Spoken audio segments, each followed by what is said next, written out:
Good evening and welcome. And before we begin tonight's program, I'd like to take care of just a few housekeeping notes. You may submit questions at any time throughout tonight's program.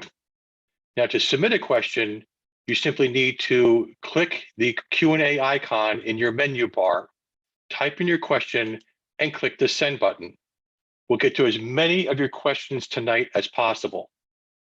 Also, the volume for tonight's program is controlled by your computer, so please make any adjustments through your device's settings.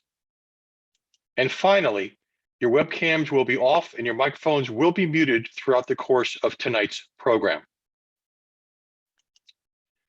We are here to share the Hawi Renewable Development proposal to extend their power purchase agreement with Hawaiian Electric Company.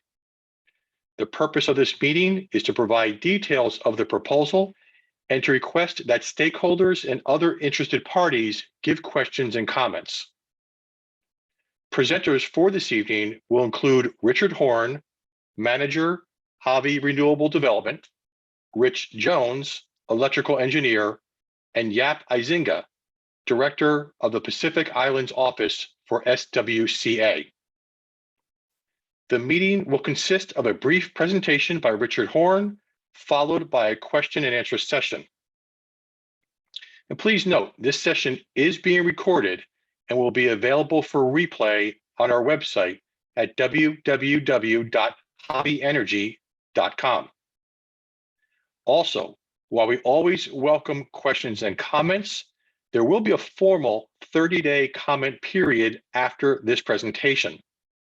Those comments will be provided to the Hawaii Public Utilities Commission to consider its approval of the application. So right now, I'd like to welcome and turn the program over to Richard Horn. Richard, please go ahead.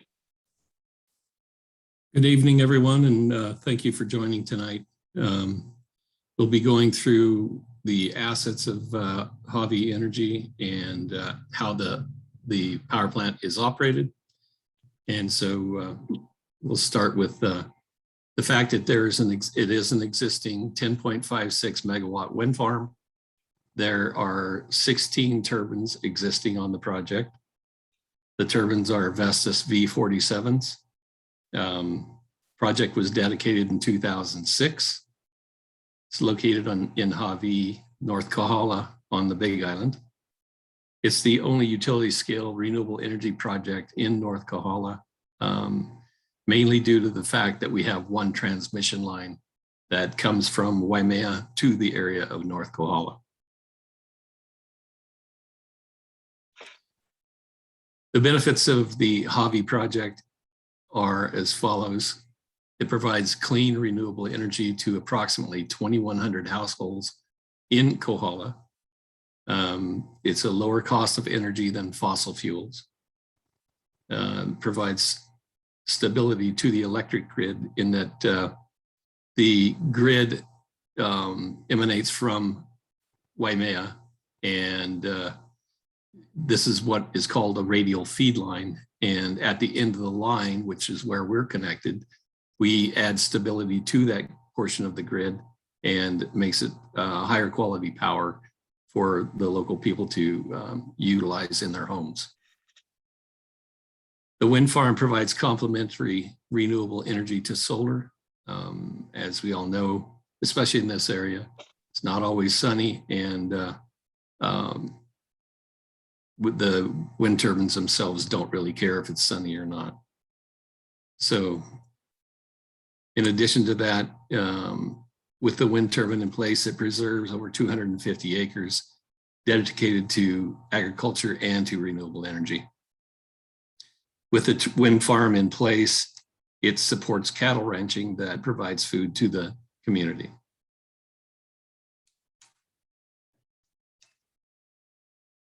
Some more benefits are that the wind project contributes to the state's 100% by 2045 RPS, or Renewable Portfolio Standard.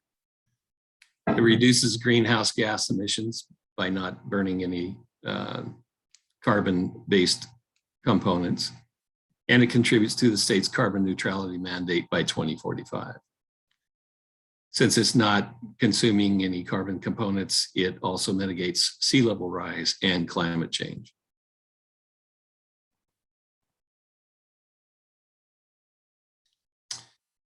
The proposal for our wind project is to renew the power purchase agreement with Hawaiian Electric Company with a 20-year extension. We will be keeping the existing turbines and blades. We will be refurbishing the turbines in the generators and gearbox area. We will be upgrading the power electronics in the switchyard. We'll be installing new American superconductor equipment that has advanced over the past 15 years, and we'll be putting state-of-the-art equipment in there that complies with the electrical requirements that we have to meet for the HELCO or HECO standards. To do that, we will get some minor building permits for the electrical upgrades. Those minor building permits are for foundations for the new American superconductor equipment and for the high voltage electronic connections. And we'll be continuing the cattle ranching.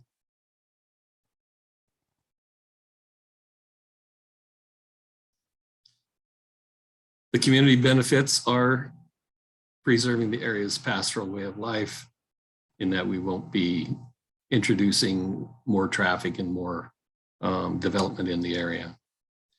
The wind farm and the cattle farm work in harmony, providing food and energy. They coexist quite well. We do support the local energy requirements, food security, and the economy. We employ local people to do the operation and maintenance. We will be employing local people to do the upgrades at the wind farm. We'll continue to provide clean energy today and for future generations. Again, jobs for local families.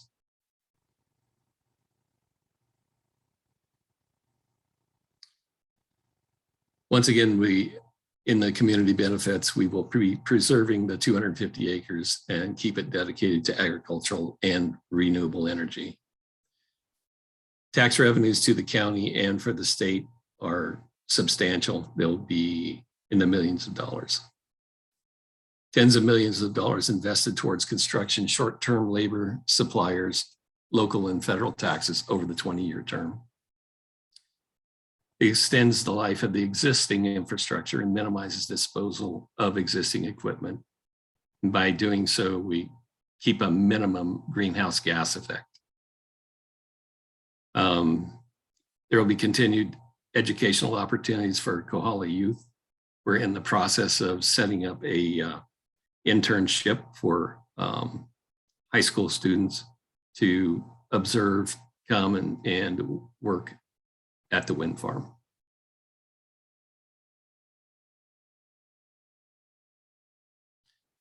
This is a map that shows the location of the wind project. For those that don't know where it's at, it's on Upolu Point, the very northern point of the Big Island.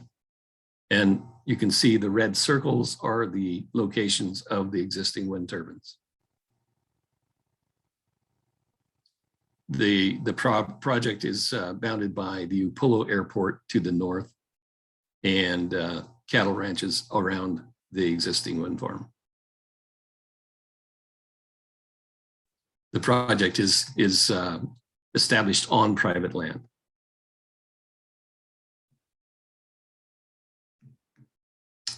Next. There's another view for the site layout, and you'll notice the distances between the turbines is substantial. And that was done for two reasons: to allow bird passage without the turbines being staggered right next to one another. It's an easier transit area for them to go through. And it also works to alleviate any fouling of the upwind turbines to the downwind turbines. In the lower portion, you can see this area. This is the switchyard area. We don't actually have a substation because we're generating and rectifying the power through the pad mount transformers at 34,500 volts, which is the transmission line voltage. So we only have a switchyard. In the middle of the switchyard, you'll see two long trailers. Those two trailers are the American superconductor equipment, and that's what provides fault right through as well as voltage control for the wind generated power to be introduced into the transmission lines.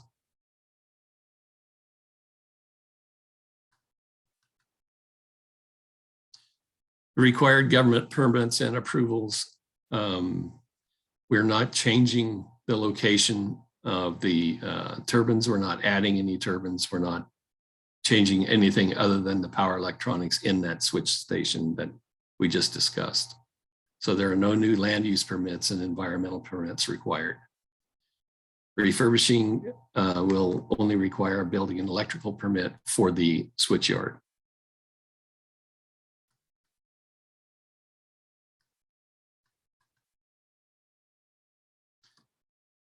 The environmental impacts are minimal in that the proposal is for contract extension of the power purchase agreement.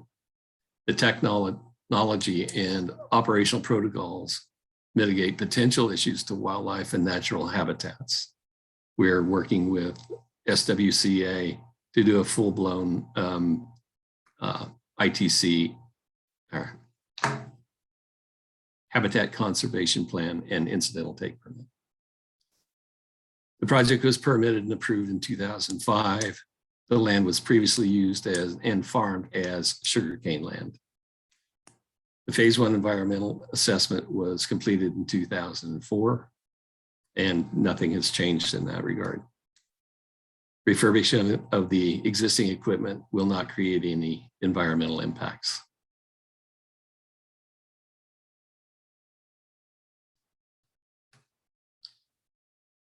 Cultural impacts, the proposal is for contract extension again in the power purchase agreement.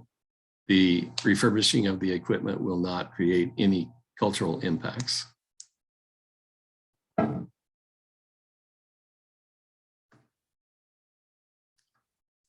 next steps are as follows. We will be continuing our stakeholder outreach.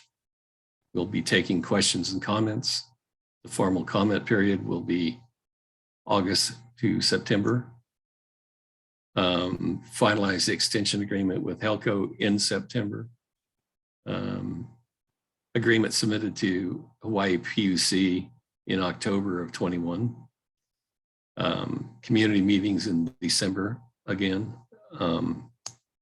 Anticipate HPUC approval would be mid-2022. Building and electrical permits completed by September of 2022. Refurbishment construction begins in October of 2022, and refurbishment completed by April of 2023.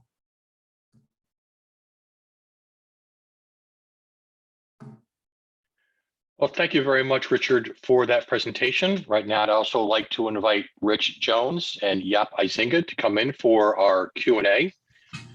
Again, if you would like to submit a question, please click the Q&A icon in your webinar panel.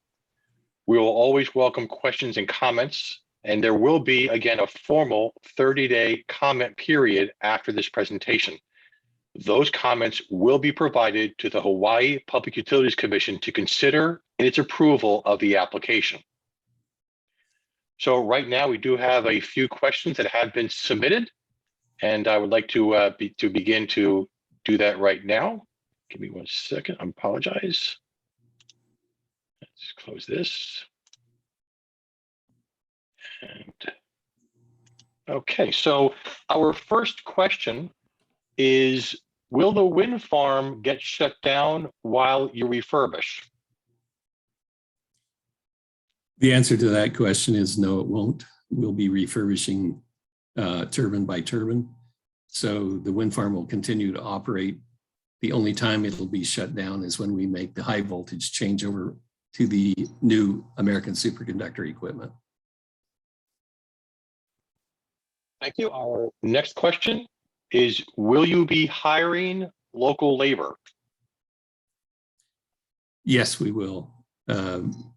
We are signatory to local union contract or local unions, and we will be hiring through local contractors.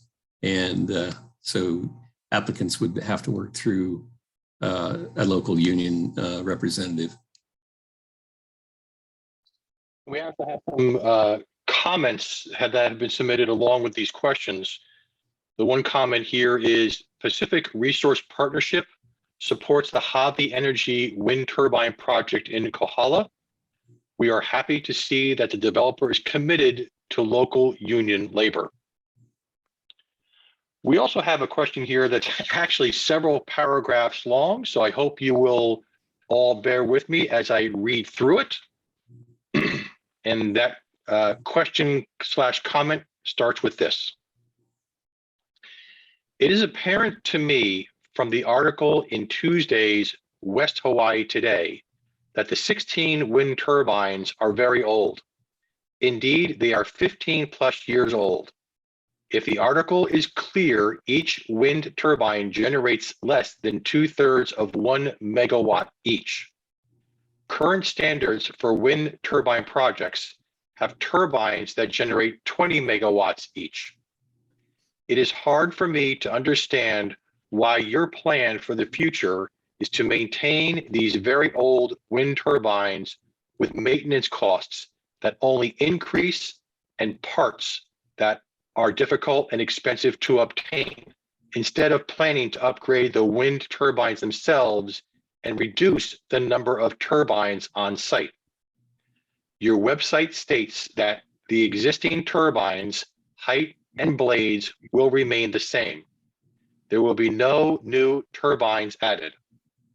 This is poor management and shows a lack of understanding of where current technology can be employed. I would submit that replacing the 16-year-old wind turbines over time with 2 current state-of-the-art wind turbines would do more for the island than maintaining old, tired, less supported technology. Consider 2 current technology wind turbines would develop 40 megawatts, an increase of 380%. This would move Hawaii Island closer towards the goals of sustainability and make low-cost electricity available to more families. If the current output of 10.56 megawatts can service 2,100 homes, perhaps 2 20-megawatt turbine generators could service almost 8,000 families. This is important for the future of the island, as surely as population growth and increased electricity needs will occur. Consider also the weaning of 16 units on the land down to 2. The visual impact on the land would be so dramatic. Excuse me. The visual impact on the land would be so dramatic. Bird strikes, which are rarely published but always occur, would be significantly reduced as well. For you as a company to deny the advantages of improved technology puts into question your motivations for servicing the community.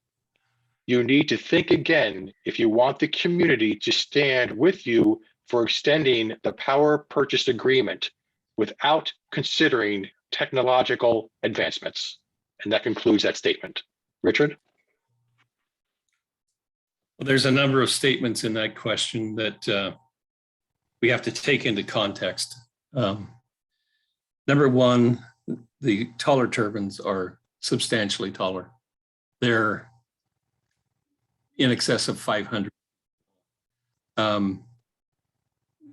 We worked with the local community when we developed this project, and one of the things was we had to maintain good neighbors.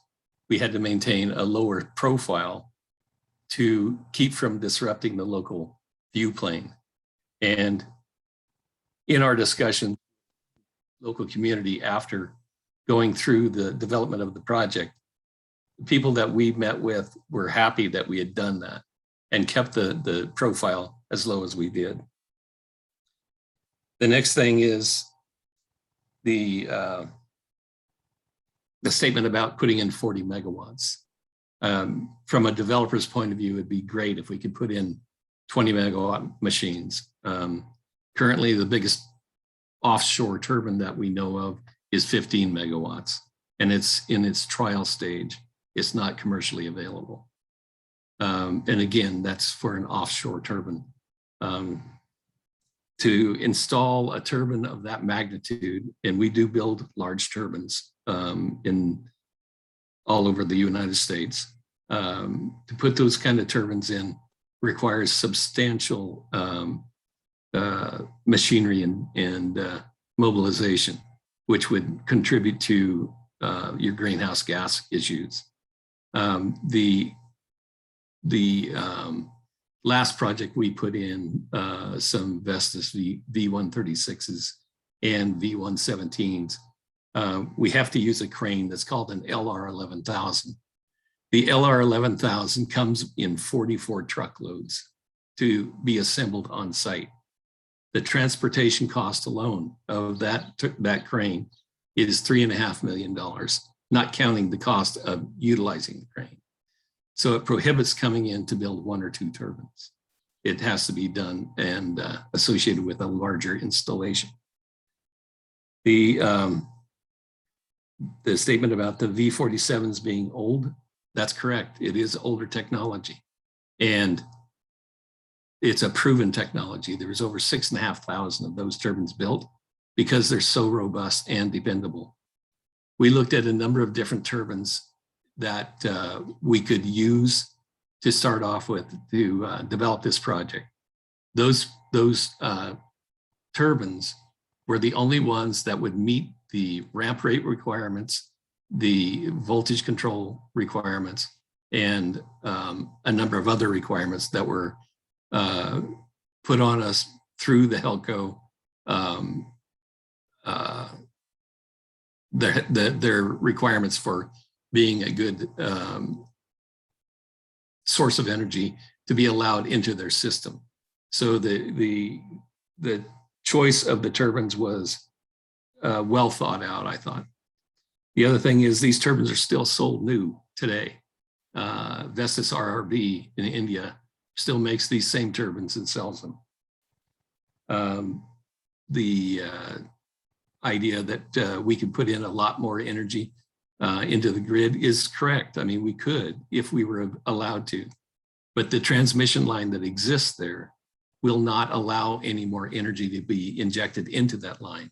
It would have detrimental effects and would cause a number of transformer issues as well as line issues.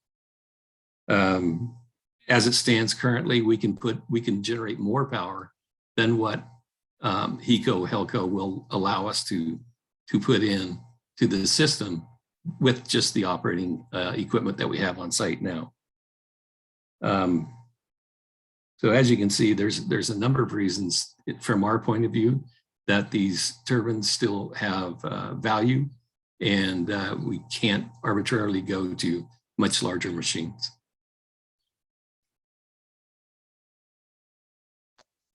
Great, thank you very much. We have a number of other questions, Richard. The next one is, what is the alternative if you don't get approval to extend the PPA? If we don't get approval to extend the PPA, then the wind farm as it stands would be decommissioned. The turbines would be brought down. They would be cut up and either sent out for scrap, or they would be decommissioned and sent back to the mainland US or other parts of the world to be reused as an operating system. Another issue is the greenhouse gas effect that we would be incurring if we did something like that. And it would be substantial in that we would have a number of cranes in there. We would have an issue with the decommissioning of the plant itself, the substation, the switchyard, I mean, and the O&M building, things like that. The other thing that comes up is if we don't continue operation, it takes a chunk of the RPS out of the HECO system when they're trying to increase the RPS standard and comply with what that requirement is. An additional point there is that if we decommission that project, it typically takes 4 to 6 years to develop a new project to take its place. So for that 4 to 6 years, it would more than likely take a dependence on fossil fuel generation to continue to supply the energy that we would be losing by taking the wind farm out.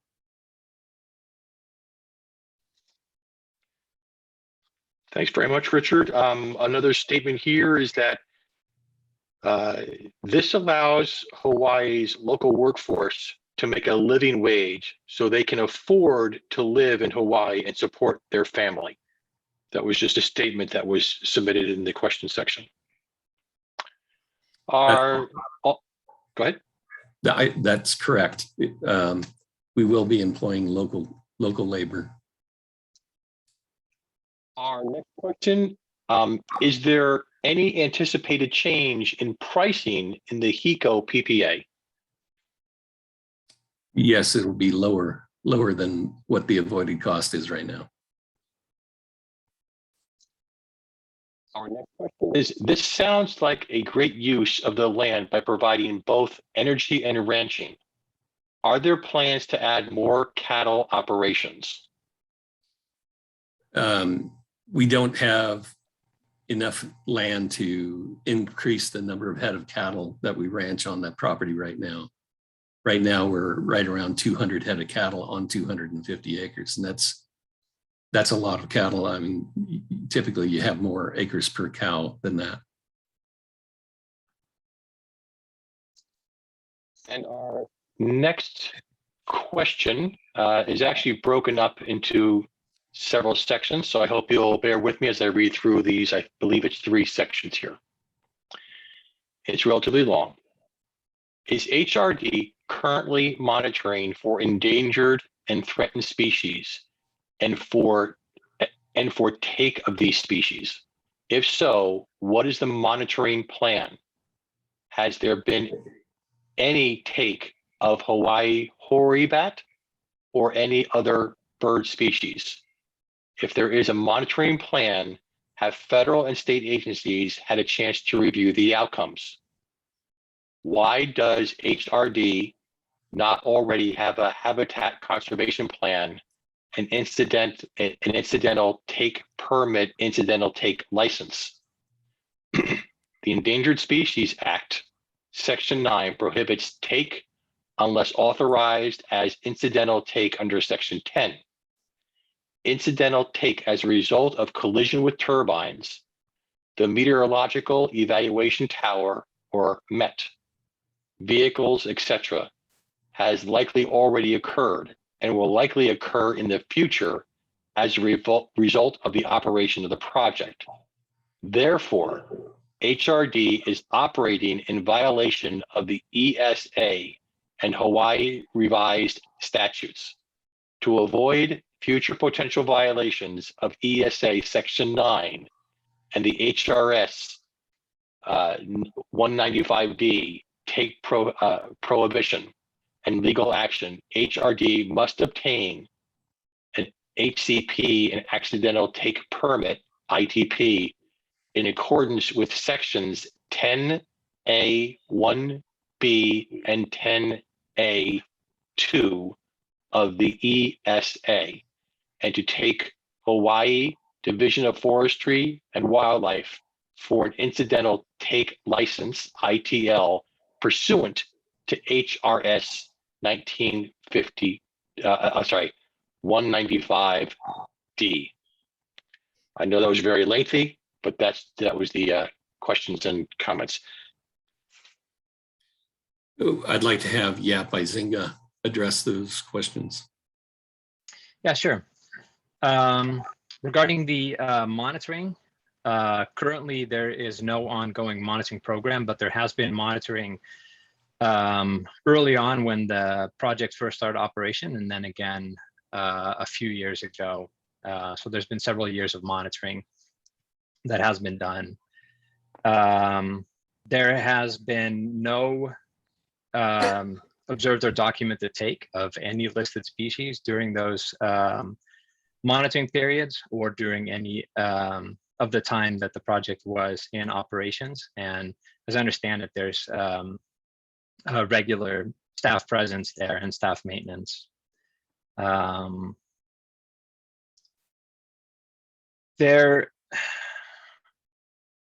With regard to whether there is a monitoring plan, there's currently a monitoring plan being drafted up. There have been some conversations over the past several years with DLNR and with the Fish and Wildlife Service. As Richard mentioned, there's currently a habitat conservation plan being drafted for the project that will include a monitoring plan that will be reviewed, discussed, and ultimately hopefully approved by both DLNR and the Fish and Wildlife Service. And that will also include mitigation measures for any potential take that might occur. Habitat conservation was not in place. There was an assessment done early on before construction of the project, back in 2003, 2004. This assessment had been discussed with Fish and Wildlife Service, and at the time it was decided with concurrence that incidental take was not likely to occur at the site, and thus a habitat conservation plan wasn't drafted.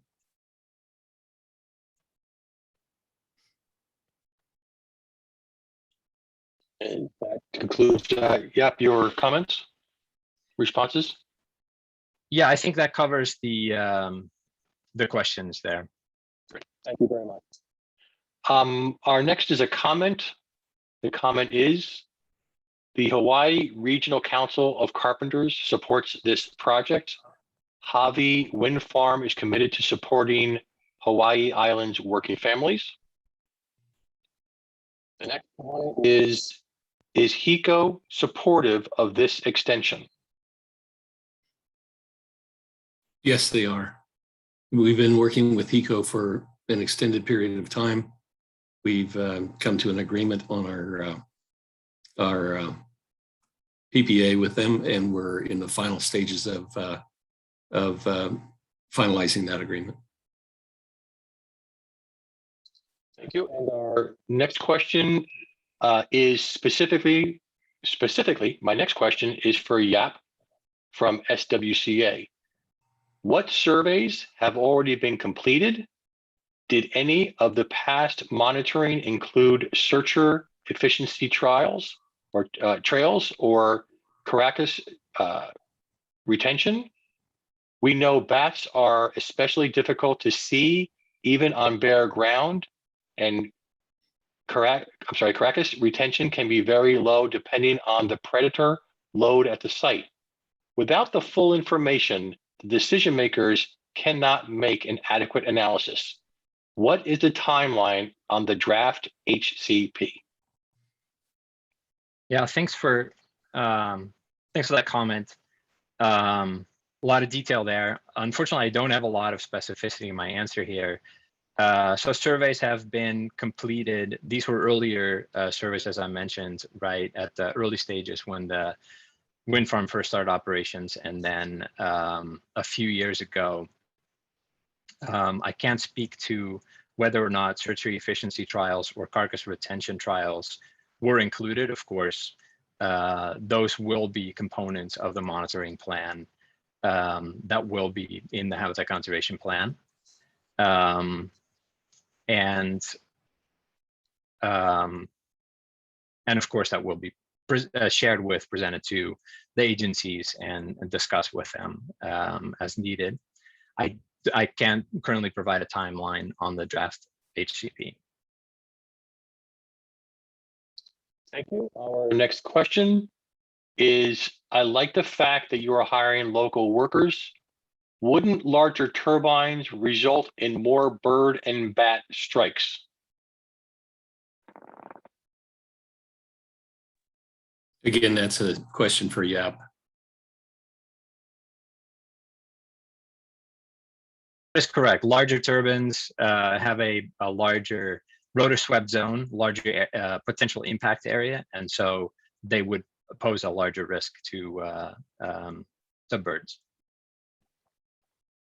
and bats too. And our next question is, that single transmission line is such a risk to the community if it goes down. It would be great for this project to turn into a microgrid. Can you do that? We have the capability of doing that. We've been working with the utility for the past number of years, discussing that option. As it stands right now, there's no definite way for the PUC to implement that, and they're in the process of reviewing a way to implement a microgrid plan and allow for a revenue from the microgrid plan. This is a great location for one, in that it's a single source of energy inlet, and so isolating it as an island is much easier than otherwise it could possibly be. But that's something the utility is working on, and we're ready to help them accomplish that goal. Well, it does look like we've answered all the questions that were submitted. We have one comment that was left. The last comment that we have submitted here is, this is a good project that diversifies our energy mix when it is cloudy or rainy. So hold on one second.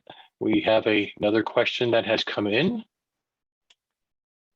Actually, a couple more questions. Will construction cause any traffic?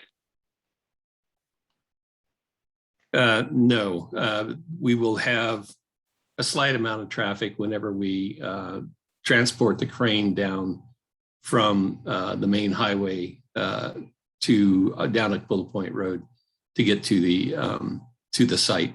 When we do that, we have an escort to make sure we don't create a traffic jam and that sort of thing. Everything that we move will have a DOT permit to it, so there'll be knowledge of the transportation ahead of time. And since we're not tearing out all the turbines and blades and various components, the transportation impact would be not very big. Our next question is there currently acoustic monitoring happening on site? Bat detectors such as Anabat detectors or song meters? Not currently, but going forward during the application for the HCP ITP, I'm sure there will be. Our next question is, how can comments be submitted? Please include contact information for the 30-day comment period. As part of our, I'll just handle that quickly also, as part of our wrap up here on the screen, you're going to see several other ways that you can reach out to Hawi Energy. So when we're done with the Q&A, that'll appear on your screen for other contact information. And our last question is, will you be installing a new battery on the project? We have no plans to install a battery on the project. Okay, so right now, just monitoring the questions, it looks like that was our last question.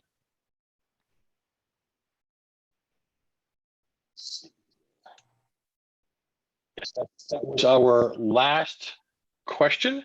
So I want to thank the panelists for their answering the questions in tonight's program. And we appreciate your participation to all of you in this evening's program. Now, there will be updates provided during future community meetings, and we always welcome your questions and comments. To ask more questions and provide us comments, there are a number of ways to do so. You can email us at info@havienergy.com or provide comments at our website at www.havienergy.com, and you'll be able to find that on the contact page of the website. You can also attend a future community meeting, which will be published on our website's homepage. So again, we'd like to thank you all very much for your participation in tonight's program, and this does conclude the webinar. Mahalo.